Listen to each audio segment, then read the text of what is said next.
시청자 여러분 안녕하십니까? 이영풍TV입니다. 우크라이나를 침공한 러시아에 대해서 전 세계적인 반대 여론이 빗발치고 있죠. 푸틴이 정신이 나갔다. 우크라이나에서 러시아 군대를 즉각 철수해라. 이런 게 지금 전 지구인들의 비슷한 보편적인 반응입니다. 그런데 유독 중국의 스탠스가 어정쩡합니다. 세계 분쟁 사태가 터질 때마다 중국은 내정 간섭하지 마라 이런 말을 잘 하고 있죠. 그런데 우크라이나에 대한 러시아의 침공에 대해서는 동문서답을 하거나 즉답을 피하는 어정쩡한 지금 반응을 보이고 있습니다.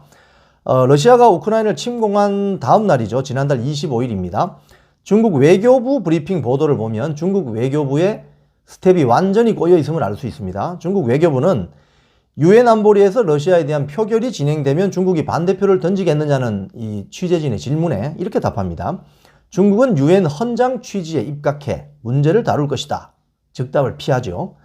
이어서 러시아 제재에 동참할 것인가? 라는 질문에도 유엔 헌장 취지의 원칙에 입각해 관련 문제를 다루겠다. 또 즉답을 피합니다. 또 중국은 러시아의 군사 행동이 우크라이나 내정을 간섭한 것이라고 보는가? 라는 질문에는 아예 답도 하지 않았다고 합니다. 그 전날 중국 외교부의 답변도 가관입니다. 외국 특파원들을 향해서 이렇게 말했다고 하네요.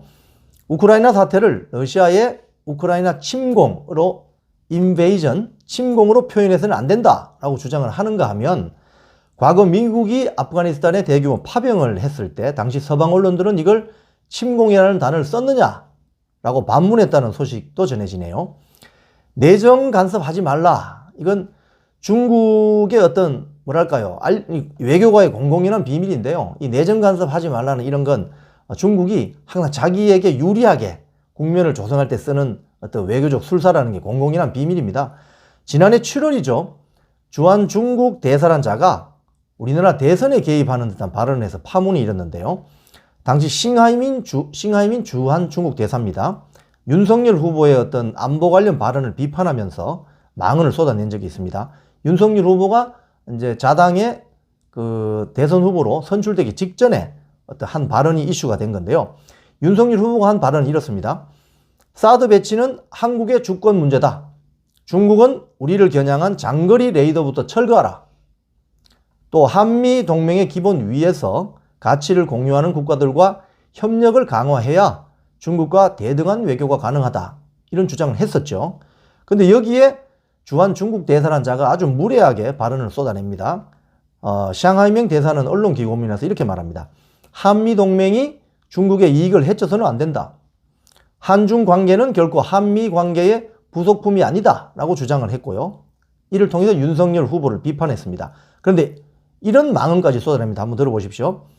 천하의 대세를 따라야 창성한다는 말이 있다. 중국은 이미 5억 명에 가까운 중산층 인구를 가지고 있고 향후 10년 동안 22조 달러 규모의 상품을 수입할 계획이다.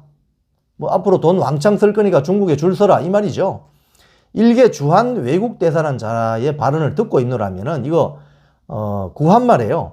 20대의 나이로 와서 우리 조선을 들었다 놨다 마음대로 주무르고 내정 간섭한 위안스카이가 이거 우리 지금 당대에 환생한 거 아니냐 이런 생각이 들기까지 합니다. 푸틴 러시아의 우크라이나 침공은요 명백한 국제법 위반이고 반인도주의인 처사입니다. 이런 게 전 지구인들이 함께 생각하는 보편적인 반응인데 유독 중국 공산당만 딴소리만 하고 있습니다. 그동안 잘 써먹던 내정 간섭하지 마라 이런 소리를 왜 못합니까?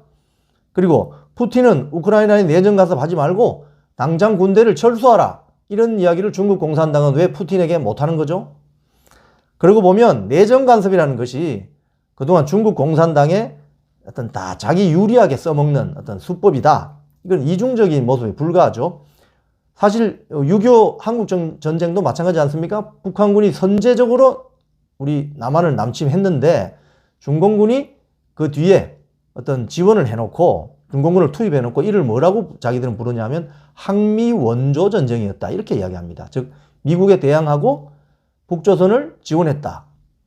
이렇게 부른 것부터 보면 이중적인 중국 외교의 실상이 그대로 드러납니다. 돈 많이 벌어서 경제력이 켜지면 다 세계 1등 국가가 되고 선진국이 됩니까? 언론 자유, 자유민주주의 인권 수호도 제대로 못하면서 어떻게 세계 1등 국가가 됩니까? 이건 돈만 많은 나라는 이런 것도 못하면서 돈이 많은 나라는 제국주의 국가가 되는 거 아닌가요? 러시아의 우크라이나 침공을 침공으로 말하지 못하는 중국 공산당과 중국 당국, 지구인들은 여기에 대해서 뭐라고 할까요? 중국은 그래서 이번에 스텝이 꼬여도 왕창 꼬인 것으로 보입니다.